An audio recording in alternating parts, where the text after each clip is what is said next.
7-ാം തീയതി തന്നെ കുട്ടിയെ തിരികെ കൊണ്ടാകണം കേട്ടോ.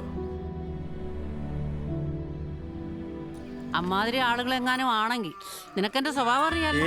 പാവം ടീമുകളമ്മച്ചി, പന്തകൊസ്തുകാരാ, ഇടയ്ക്ക് ഒന്ന് കൊട്ടിപ്പാടുന്നു മാത്രമേ ഉള്ളൂ. ആ, കൊട്ടിപ്പാടുന്നൊക്കെ കൊള്ളാം. എന്റെ വീടെങ്ങാനും നശിപ്പിച്ച.